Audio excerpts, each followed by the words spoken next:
Hello and welcome to InFocus with me, Curtis Hinton, on Q's News. Today on the programme, we'll be looking at the UK's fiscal challenges and the ongoing NHS crisis. We'll also be talking about Farage's future. Joining me on the programme is journalist and author David Osland and political commentator Chris Davies. Welcome to the show, both of you. Thank you for joining me. Yeah, great to be on. Thank you for joining. So as you both know, we're going to be talking about Rachel Reeves and the economic situation in the UK.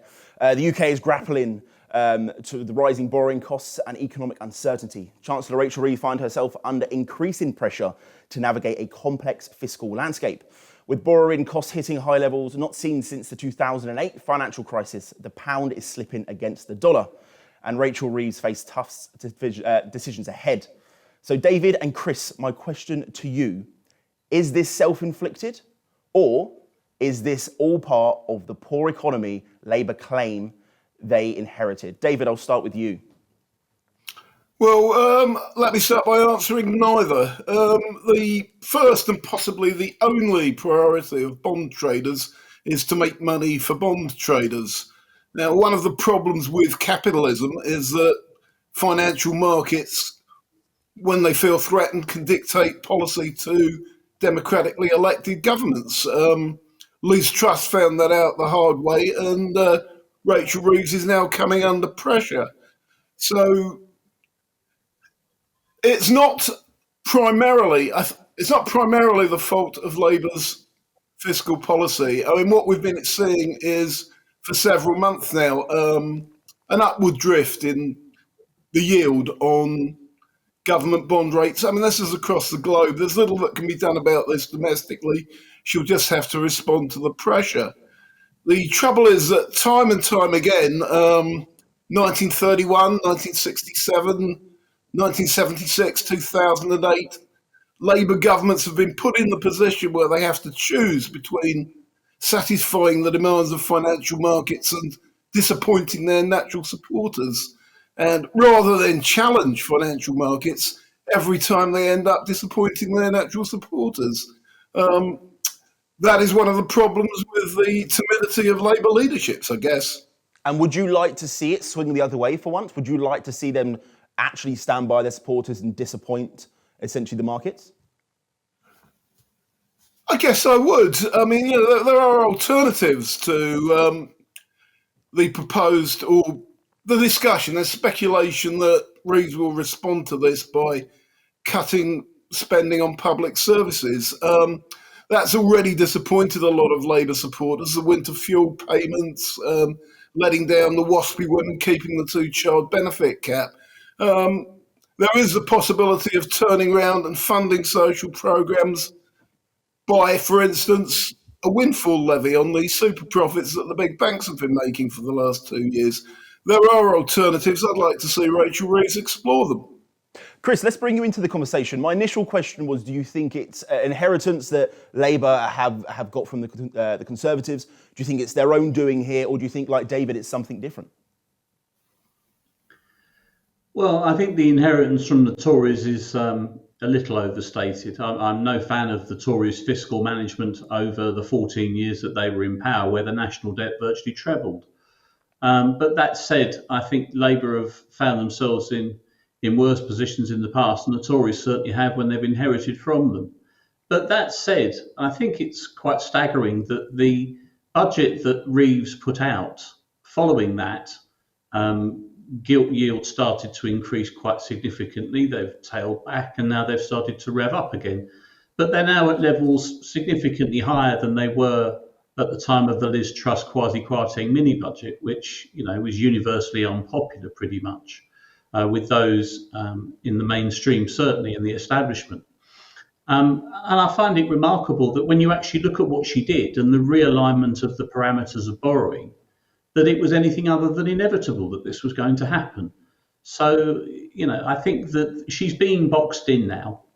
And I think when people start to see interest rates going back up again, as they will do, which starts to impact on mortgages again, which they will do, I think this will begin to crystallise into quite a nasty position for Labour, because I think 2025 is going to be all about stagflation.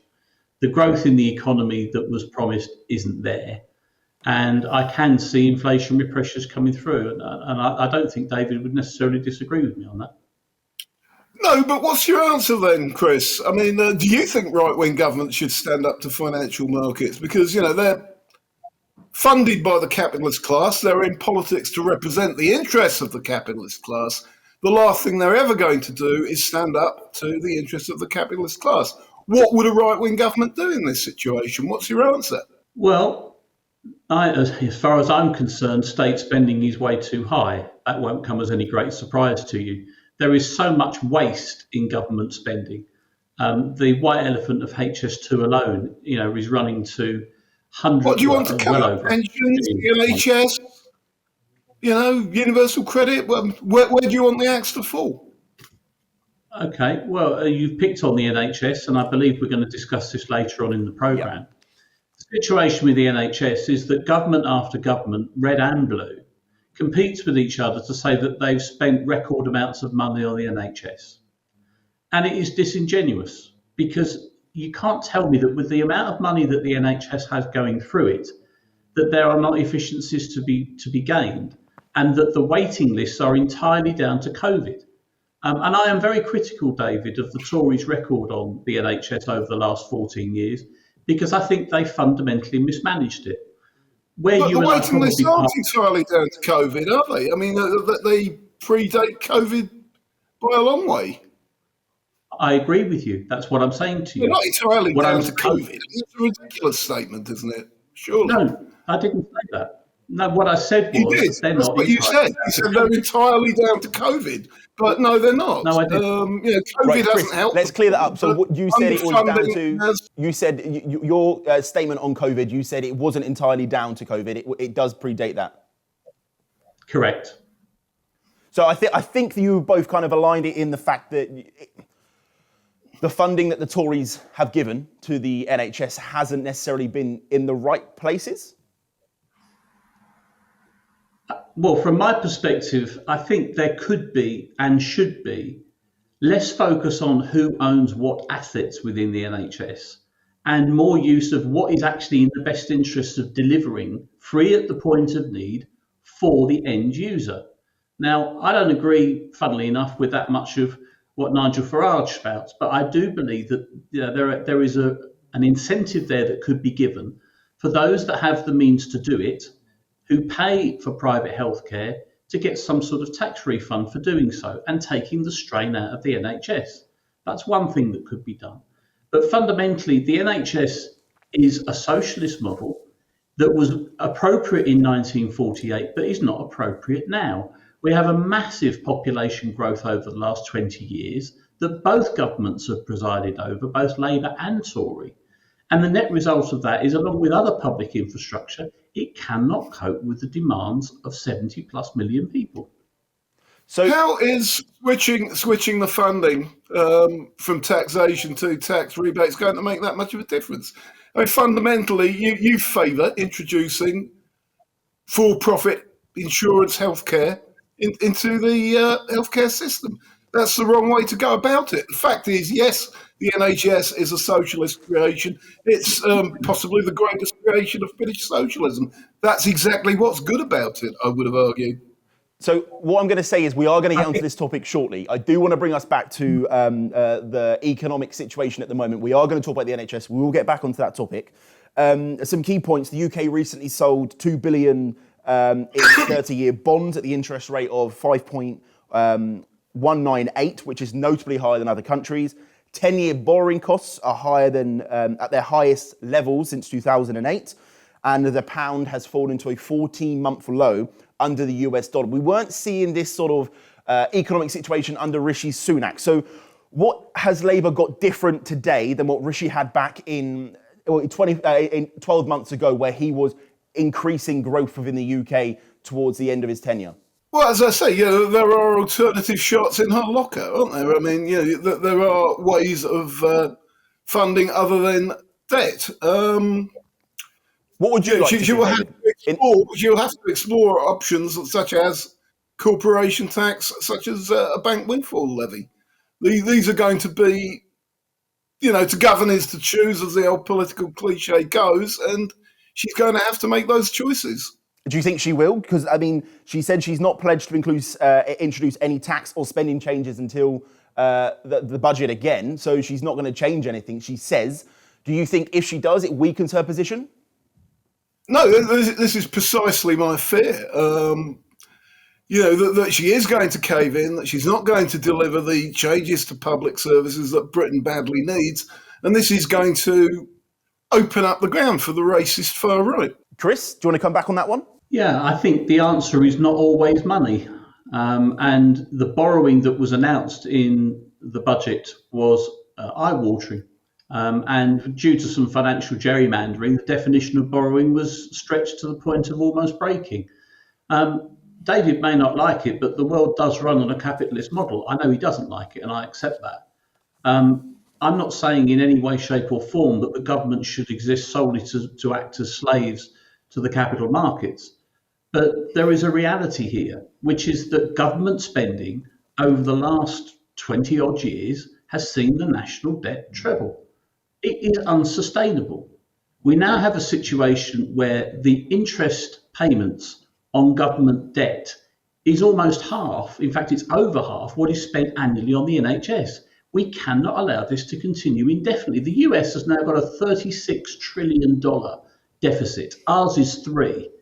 Theirs is growing rapidly. Ours is not that far behind in terms of growth per GDP per capita. We've got to do something about this, because if we don't, the country's going to go bust. Well, you talk about borrowing, Chris. It's clearly a pressure, but it's not unsustainable. Under Rachel Reeves, as opposed to Kwasi Kwarteng, the pension system hasn't blown up. Hundreds of pounds, people aren't paying hundreds of pounds more on their mortgage every month. I think it's sustainable for the time being, at least. So, I mean, you've both mentioned Liz Truss. Now, I know you're both huge fans of Liz Truss and her mini budget. I say in jest, of course. She faced severe backlash in 2022 with hers and Kwasi Kwarteng's budget. This week, we learned that she sent a cease and desist to Sir Keir Starmer for saying that she crashed the economy. She did remain stable in some aspects, though, with business investment, employment, consumer spending, but obviously housing was one of the biggest things that took a hit during her budget. Do you think she has any leg to stand on, saying that she didn't crash the economy? We'll start with you, David, on this. Well, it's going to depend on a lawyerly definition of crashed, isn't it? Which she's hired a very expensive law firm to defend herself on. But look, I had the experience when all this was happening. I was in Chicago, and I had the frightening experience of seeing the exchange rate plummet between the time I paid for breakfast in a delicatessen and the time I paid for a round of drinks in a jazz club that evening. It was just falling like a stone. She should put on her big girl pants, really. I mean, strident criticism is part of politics. She should take that opinion on the chin. Starmer's right. Millions of people share that take. I presume possibly even Chris does too. Tongue firmly inserted in cheek there by David, but he's right. I think that Liz needs to grow a slightly thicker skin when it comes to politics. If you can't stand a little bit of political knockabout, then it really is time to leave the stage, which, of course, thanks to the electorate she has. And she's trying desperately hard to remain relevant, which, I can understand. Some people take to GB News and others try and stand alone and do it through new media platforms and various other mechanisms. But coming back to your main point, it's eye-watering to me that we already have the highest levels of marginal tax rates in over 70 years. And we're talking about raising more money through taxation. Corporation tax has gone up by 30%, which is hobbling small business. National insurance it's the lowest level in the G7. It's irrelevant that it's the lowest level in the G7. Just because it's part of a global metric doesn't make it right. The speed at which the tax increase was brought in has stifled growth, and the national insurance hike has stifled new employment opportunities. And all of these things are going to filter through to the economy. Governments, as you said, to govern is to choose, David. And what Labour has chosen is slow growth, high borrowing, ever higher levels of taxation. And ultimately, the markets are reflecting that.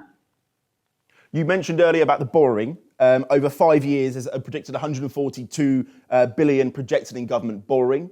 And talking about the concerns and where people are at, investors are concerned about Rachel Reeves' spending could increase inflation in the UK and delay interest rate cuts. Now, so far there hasn't been. So far it's been held. The fear is that it's not going to cut further, that it's going to go the opposite way. Now, David, what do you think that Rachel Reeves needs to do in the short term to even hold? I know holding interest rates isn't what people want to see at the moment because they're still not at great levels. We've still got a little way to go, but they're a lot better than what they were prior after Liz Truss's debacle. What do you think Rachel Reeves needs to do just to even stabilise that interest rate and stop talk about it going up? It's going to have to be set at the level that's right for the economy, based on she's the one with the data, she's the one with the sophisticated economic models, she's the one who's going to have to make that determination. But I think that applies across the piece. I mean, Tory chancellors, Labour chancellors, whatever. I think especially since Gordon Brown's decision to farm out control of interest rates to the Bank of England, which he took in 1997, lessens the wriggle room that chancellors have. Chris, what do you think? I mean, businesses have expressed declining confidence in fearing that there's going to be more taxes for them. Obviously, they said there was going to be no national insurance tax. There was an employer national insurance tax, which is costing employers, which means that they are laying off people or not recruiting as much anymore. All of this affects the economy. Now, they probably would have predicted, because they believe that the national insurance tax wasn't what they said before. They say that they did not promise that they wouldn't do it for employers. They just said direct for employees. They wouldn't raise that tax. Do you think that they took that into consideration? Do you think that they were, I'm going to say, that naive to the fact that employers would have to stop employing people because they can't afford it? And do you reckon they included that into their taxes? I'll take your naive and raise you a disingenuous. I think when it comes to it, considering the focus during the election campaign was all about growth and renewal, and then, events, dear boy, events, Labour have done what Labour always does, which is to raise the tax burden and increase borrowing. Just coming back to a point that David made that I do agree on, which is that the Monetary Policy Committee should be scrapped. It's a nonsense. It was a bad idea, almost as bad as Gordon Brown selling off the gold, which would have filled the 22 billion so-called black hole. But in all seriousness, the Monetary Policy Committee is past its sell-by date. That should be in the fiscal control of the country should rest with the government of the day, not with unelected people who naturally are either hawkish or dovish, depending on who puts them on there. And no, that needs to go. I mean, they've got an argument of that it does involve with... Isn't it? That's rather a state interventionist position from you there, Chris. It's more reflective of the fact that we elect politicians to govern. It's nothing to do with being statist. But one of the reasons, which I'm sure you and I could talk for hours on, David, about Brexit, and Brexit has not been fully delivered, is that the idea was that you get the government that you vote for, you get the governance that you vote for. And I believe, therefore, that the Monetary Policy Committee do not answer to the people.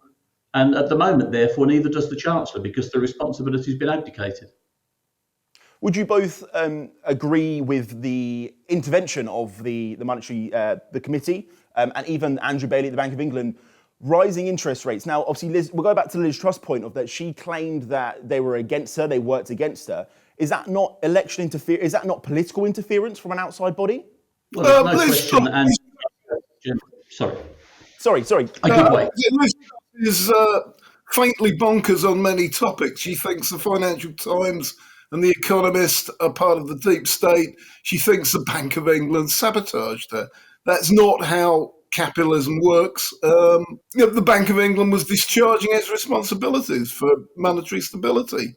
And you can't criticise them for that. Do you think they've been a bit lenient with Rachel Reeves? Do you think, because a lot of people see them in very much the same situation at the moment. A lot of commentators are kind of seeing a similar kind of stride that Rachel Reeves has taken to what Liz Truss has taken. And clearly Liz Truss thinks the same. Yeah, I think commentators that are arguing that are wrong. As I said, fundamental differences.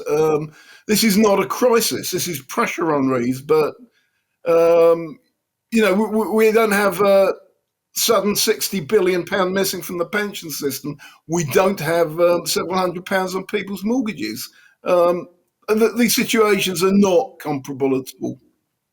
But the reason why the mortgages went is because the markets didn't like the budget. That's essentially what happened. So that's not what's happening now, is it? But they'd argue the fact that the Bank of England haven't reacted the same way they did to Liz Truss's budget. The economists didn't react the same way, but Liz Truss sees it almost as they kind of threw her under the bus, and they're backing Rachel Reeves. The idea that the Bank of England is biased against the Tories and is made up of closet socialists is, well, I would have said inherently ludicrous. They're professionals charged with a job and making their best determinations on carrying out that job. Do you think they've got too much power in that position? Do you think it's I know one man fronts it all, but it's not just one man who decides. Do you think that they've got too much power? Well, I mean, yes, I think we have a consensus around the table that these decisions should be in the hands of elected politicians rather than technocrats, but we are where we are. This is the system we have. I mean, does anyone seriously expect it to work any other way? Chris, what are your thoughts? What do you think about the Rachel Reeves Liz Truss? Do you think that they're being a bit too kind to Rachel Reeves compared to how they were with Liz Truss? I think Rachel from accounts has had a very easy run relative to the budget that she put out. I think it's interesting that she chose to remain in China. I'm not necessarily going to criticise her for that. But I think events, dear boy, we're back to over the next week or so. I think it's likely that we will have to see some sort of intervention made, perhaps an emergency statement made, because things can't continue as they are. Gilt rates are higher, substantially higher than they were after the Truss quarantine budget. So that is the capital market sending out the red alert that there needs to be some sort of correction.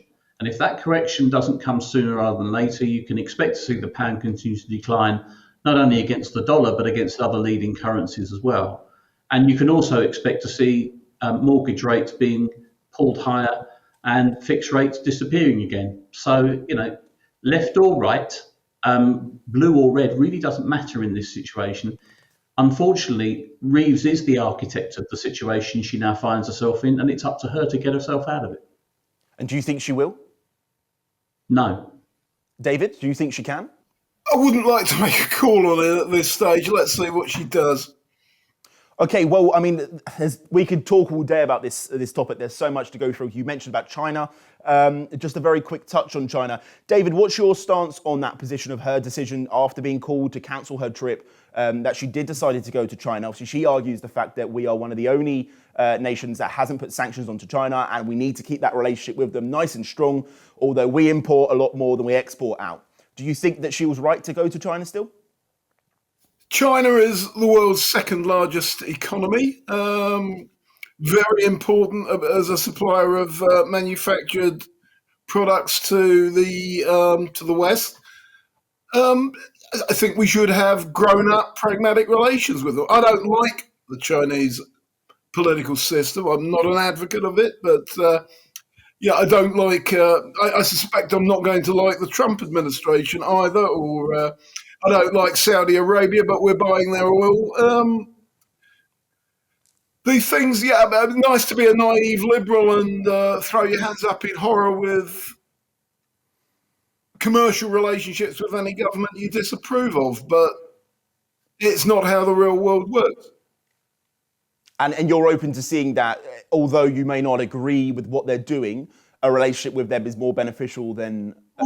What's the alternative to having economic and trade ties with China? Has anybody seriously got one? Chris, one thing that interests me is that China is one of the world's highest polluters. Now, they've got a gentleman called Ed Miliband in their party who has a fetish, as I like to call it, with net zero. Are we just not enabling that? Yes, we'll bring down potentially our carbon footprint into net zero, but China, by buying from them, surely it's just going to keep pushing theirs up. Well, the whole net zero debate is probably a whole show's worth, isn't it? Certainly when you start talking about red ed. I remember the Ed Stone. I don't remember net zero being on it, but anyway, we'll park that. Look, the situation with Miliband is he is a zealot. And like all zealots, he's going to pursue this policy to destruction. And we're already facing a situation with the temperature dips now where gas reserves are running low. This is poor government planning. And I'm not blaming Labour for this. I blame the Tories and the Labour Party for failing to invest in new nuclear, for running down all of the existing gas-fired, coal-fired power stations, so that we now have absolutely no contingency in the system. Meanwhile, wind, well, the wind's not blowing. Meanwhile, solar, well, okay, the sun is out, but I'm not convinced that either of those renewables are providing any material support to the grid. You need baseload, and that comes from nuclear. This is something that has been for 30 years a problem in this country, and we are now energy dependent when we should be net exporters of energy. I want to move on to the growing crisis within the NHS, with hospitals across the UK facing immense pressure this winter. The flu season, a surge in COVID-19 cases, and the ongoing quademic has all added to the strain. We'll take a look at how the staff are coping in the emergency departments and explore Labour's latest plans to reform, including new funding and new staff commitments.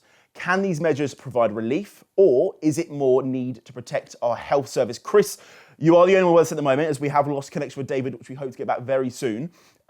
What's your thoughts on the NHS? We touched on it just a little while ago. Do you think Wes Streeting's doing a good job thus far?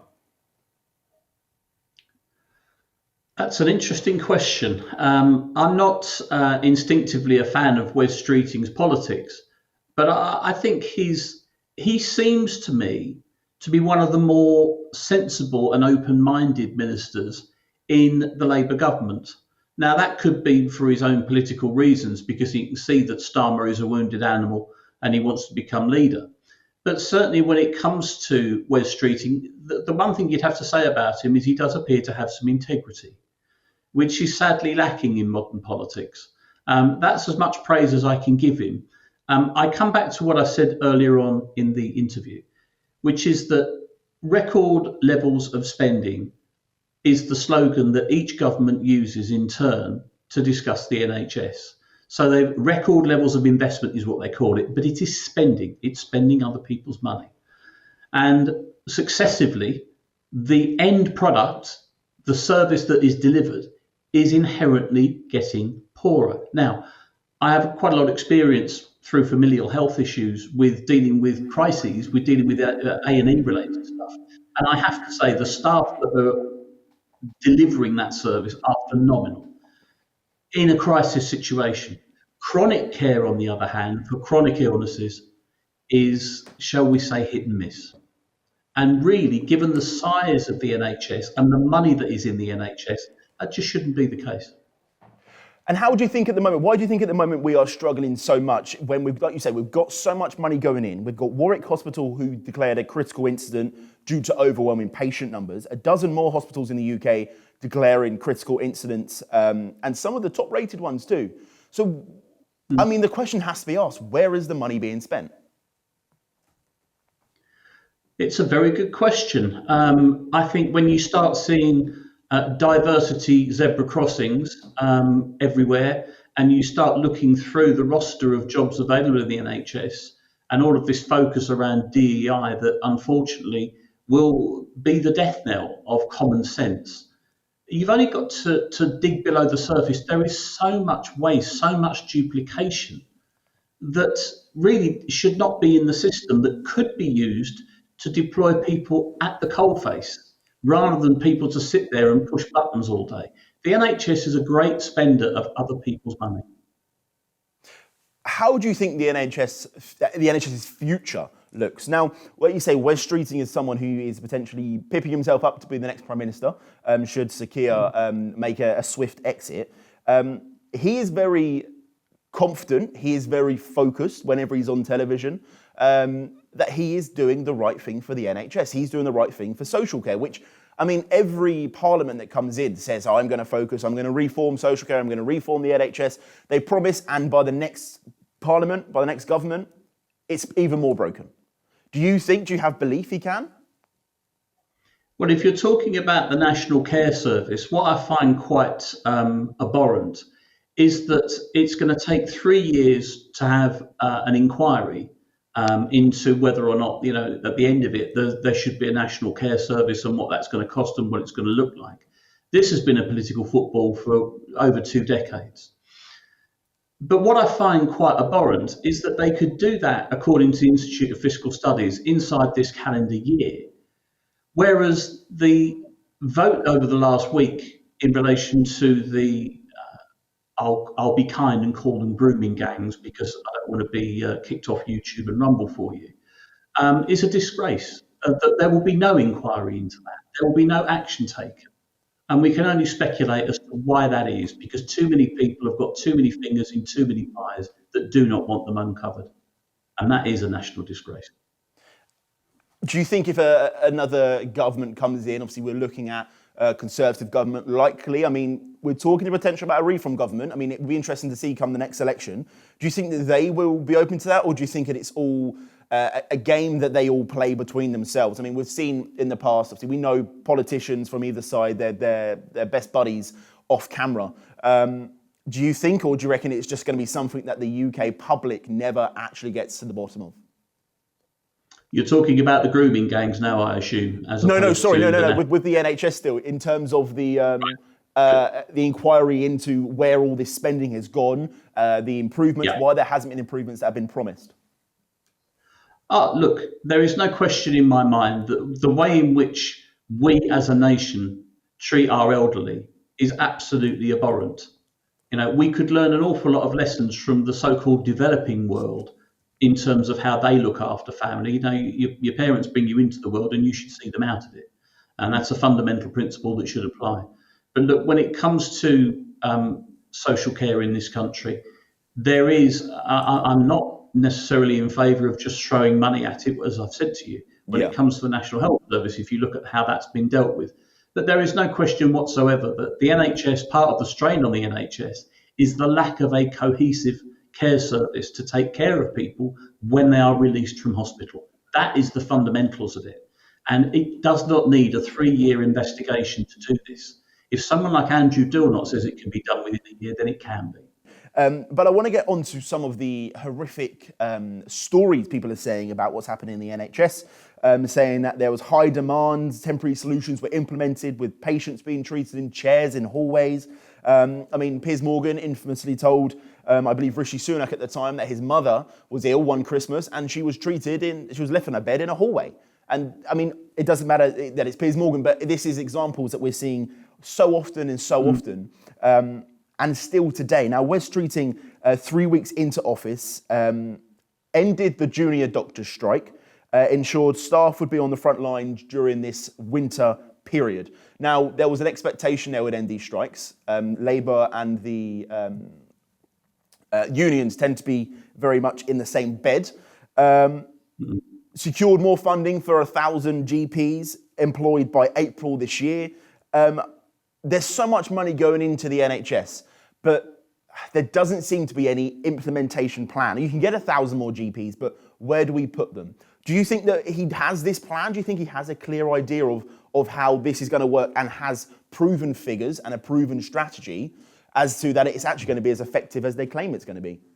I think he thinks he does. I think the issue is one more around pragmatism.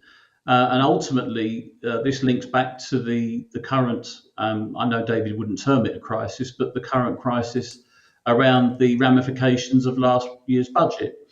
And in reality, Wes, I think, wants to spend billions and billions and billions of pounds. And he wants to see something, he wants a trophy for his efforts, almost a sort of Jose Mourinho figure within the cabinet. And not that there's anything wrong with Jose Mourinho, but that's football rather than politics. And being serious for a second, I think he will find that his ambitions will have to be curtailed in line with the realities of the markets. I mean, if he is lining himself up to be Prime Minister, he's doing a big job right now, just to then leave the role. Now, of course, as Prime Minister, he can have some sort of involvement, but as Health Secretary, you're going to be the one leading that position. So is someone going to come in and say, okay, we're just going to take his plan, or are they going to come in and put their own stamp on things? I mean, a lot of spending's going down now. We know we are spending too much as it is, as a nation. I, for one, am a supporter of the NHS. I think a hybrid version of the NHS is probably something that we could look at, where it is part privatised in terms of when you're working, if you're a British citizen, you are entitled to free equivalent to what NHS is. However, when you're not, of course, if you're disabilities and that sort of stuff, that's all a whole different ball game. But when you're not, if you're just coming to this country, you shouldn't get it as you currently do. And it probably would save billions across each year. The flu season, winter season, every year is still the same. We are seeing a 27% chance of a pandemic again in this country this year. Do you think the NHS is stable enough to cope with another pandemic so soon? I don't like that word, but I will accept the rationale for what you're saying. I think every year there is a winter crisis in the NHS. Yes. And that comes back to, if it's foreseeable, which if it happens every year, it is foreseeable, then it is preventable. And therefore, why is it not being prevented? And that's nothing to do with money. You know, we can wax lyrical all day about spending 200 billion, 300 billion, 500 billion a year on the NHS. That's nothing to do with money. That's to do with management. It's to do with leadership. Yeah. And we should not be having a winter crisis in the NHS. And for one thing for sure, given the, shall we say, net impact of COVID economically, relative to the number of people who actually died from COVID rather than with COVID, we have to be very, very cautious about talking ourselves into another pandemic lockdown situation. I, for one, would do everything I can to resist that. Yes. Well, so the question was this money, was it there or was it not? No. We're back to Theresa May and the magic money tree. This is Labour shoring up its core support. I'm not saying whether or not it's virtuous or right or appropriate that carers are properly looked after. There are many millions of people in this country that perform the role of a carer that would never ever look to take carer's allowance, and that's called being a husband or being a wife. And I find it just a little bit galling. But no, the money wasn't there. This was about Labour looking after its own.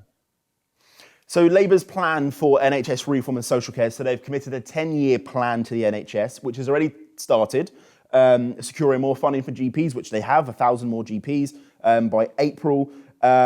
Social care reform, it's a little bit slower, but social care reform is something that isn't just overnight. It's not even over the course of even one parliament sitting. It's a long-term thing because there's constant updates that need to be done. But they've introduced fairer agreements, which they say, obviously, which is all this part of an increased allowance for carers. But like you say, it's called being a husband, a wife, a parent potentially, or even a child. Like you said before, There's communities around the world where your parents look after you for the first 18, 21 years, and then you look after them for the last 10, 15 years. That's just how it works.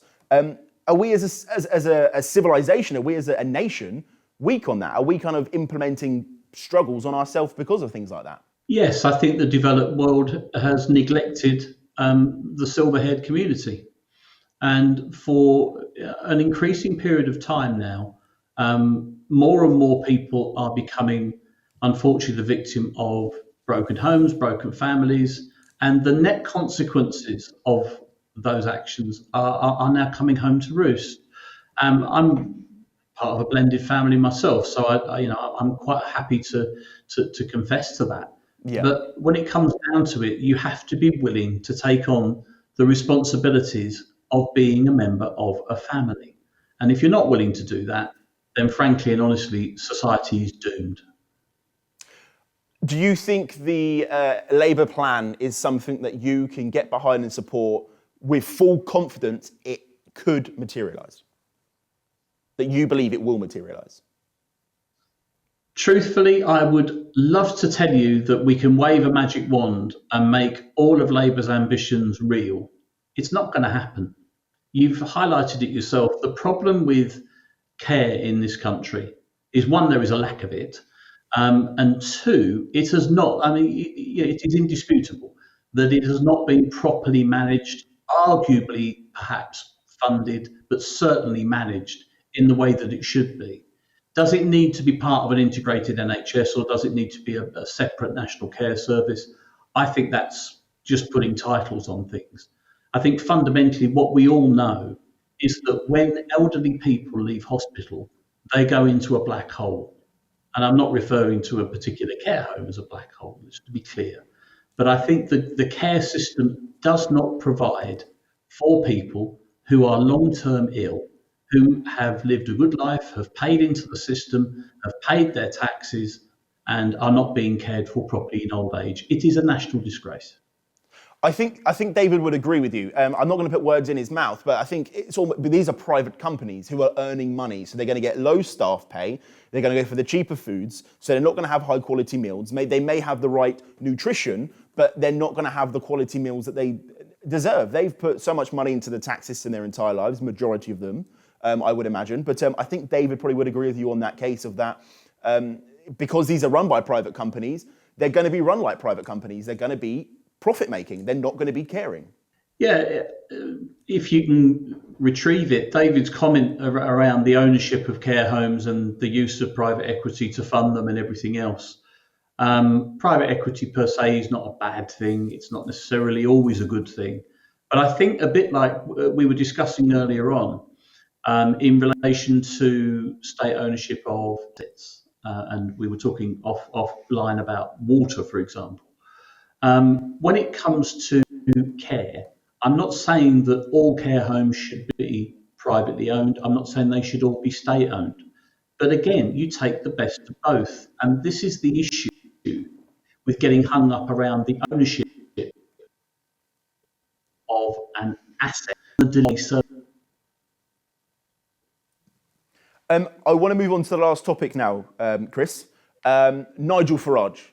Now, I want to discuss, a little smile on your face, I want to discuss the unrest within the Reform Party under Nigel Farage's leadership.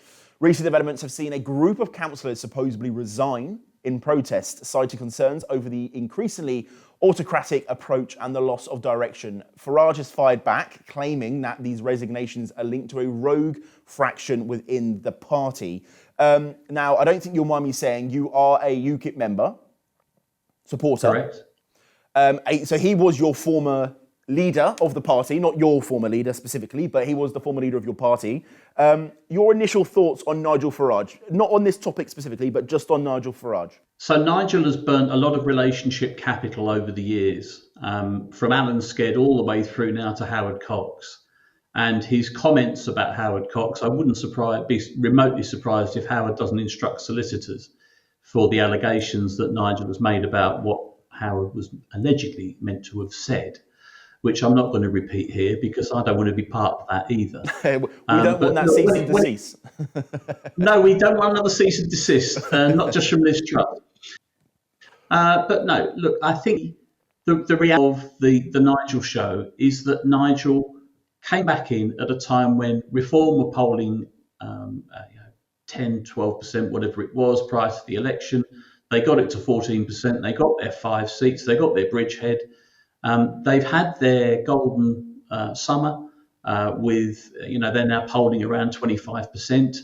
And, you can't argue with 170,000 members. Kemi Badenoch tried to and was made to look rather foolish. Yeah. But that said, when the likes of Ben Habib and Howard Cox are being summarily removed, along with Gawain Towler, who was Nigel's longtime consigliere, that should be a cause for concern. And, you asked me off camera earlier on why I wasn't part of the Reform Revolution. Yep. And part of the reason for that, for me, is that it's not a political party, it's a limited company. And Nigel owns the majority of the shares, and it is the Nigel Farage show. As it has always been the Nigel Farage show, through iterations of parties, including the party I now support. Because Nigel is for Nigel. And when it comes to it, Nigel will always act in Nigel's best interests. He's had his bottom handed to him by Elon Musk this week. And I can see a very interesting conversation at the Trump inauguration. That's something we do want to talk about. The leadership of Nigel. I mean, Elon Musk called upon Nigel Farage to be replaced as the leader. Before this election, Nigel wasn't going to stand. He says he was pressured into it, almost coerced into it. He wanted to go into politics. He is in politics. There's no denying that. Former MEP Richard Tice was the leader at the time. But there's not even talks about him becoming the next leader. There are talks about Rupert Lowe becoming the potential new leader, a popular in growing across all parties, a bit of a thorn in the side of Labour, some would say. But 10 councillors have resigned, to which Reform have said they didn't resign, we suspended them because they did not act in the way of the party. Zia Youssef, who is the chair of the party, says, this is on a post from The Guardian, they said they failed to publish the full statement. The leader of the group of councillors was suspended weeks ago by Reform for 1, nominating candidates that failed vetting, and 2, fraudulently nominating candidates with no valid DNO certificate. As a result, several of these councillors are illegitimate and new elections must be held. Reform stands for the highest standards in public life, and those who commit fraud will be expelled. So he's claiming that all of these 10 have been expelled, and in fact they didn't resign. Do you believe there's any truth in that? Well, he would say that, wouldn't he? He also released supposed emails as well over the last 24 hours of the releasing of them, of their suspension from the party. I mean, councils are something that Reform are targeting. To suspend 10 councillors that are Reform councillors, that's quite a big self-destruct. It is, and along with the Tommy Robinson issue, which continues to burn away in the background, arguably burn Reform down. Yeah. I think Reform is in danger of meltdown. And this is the problem with Nigel. You cannot argue that Nigel Farage is not a politician of consequence, because he is. And prior to entering the House of Commons, in his time as an MEP and as leader of UKIP, the Brexit Party, everything else, Nigel has achieved more in politics than most people would do in a lifetime in the House of Commons. So I respect him for that, and I give him that. But unfortunately, what it comes back to is that Nigel is not a team player. One only has to look at GB News and the lack of support from Nigel for the people that have been booted out of GB News over the last couple of years, starting with Mark Stein and a litany of others, Dan Wootton, Lawrence Fox, Calvin Robinson et al. And Nigel is for Nigel, and that's not going to change just because he's now got MP after his name.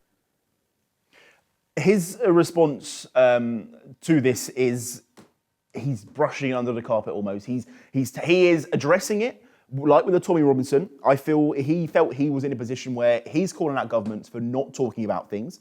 So he's talking about the negatives, but almost sidelining it at the same time. So he can say, look, I spoke about that, I addressed that already, but so let's move on to something else. Do you think he could be the future Prime Minister of the United Kingdom? No, I don't. I think Rupert Lowe is, you mentioned a thorn in the side of the Labour Party. He's also a thorn in the side of Nigel Farage, because Rupert speaks from the lip. He does not mess around. He's not bothered about party lines and party whips. He just says what he thinks. He's an old-fashioned conviction politician, and he's definitely shaking things up.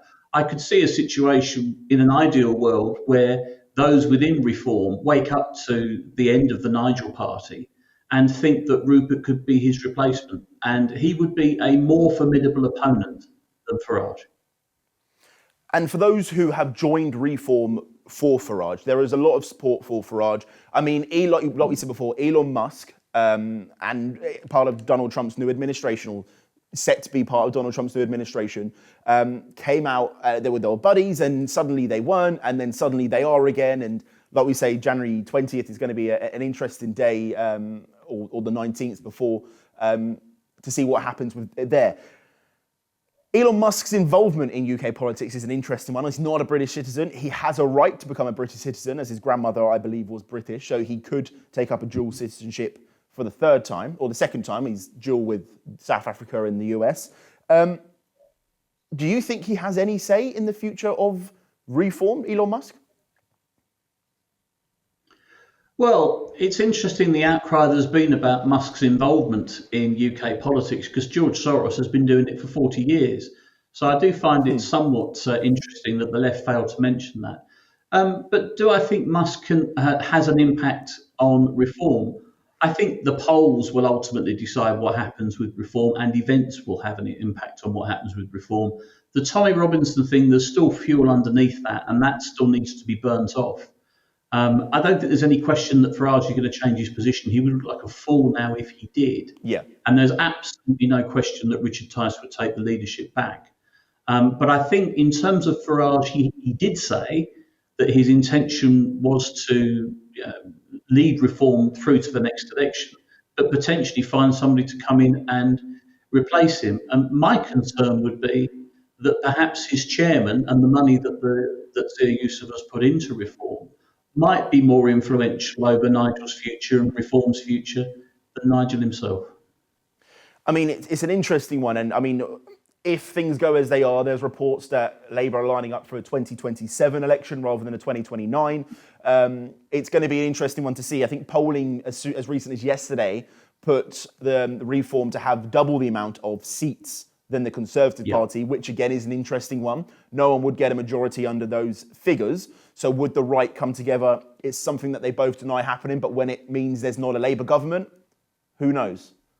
Chris, thank you so much for joining me. I think it's been a fun show. Unfortunately, David hadn't been able to join us since we were speaking about the economy, but we'll definitely get him back on another program. So, Chris, thank you so much for your time today. Your insights, it's certainly one that I've enjoyed, and I'm sure our audience enjoys too.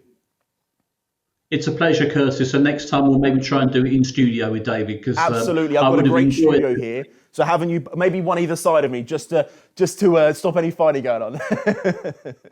Absolutely, I'm up for that. Well, thank you for joining us on this week's edition of InFocus with me, Curtis Hinton, on Q's News. Today, we've unpacked the mounting fiscal challenges facing Chancellor Rachel Reeves, the ongoing NHS crisis, and the internal struggles within the Reform Party under Nigel Farage's leadership. A big thank you to our guests. We have author and journalist David Osland and political commentator Chris Davies for their valuable input today. As always, we'll continue to monitor these situations and bring you the latest developments. Stay tuned, stay informed, and stay focused. Goodbye.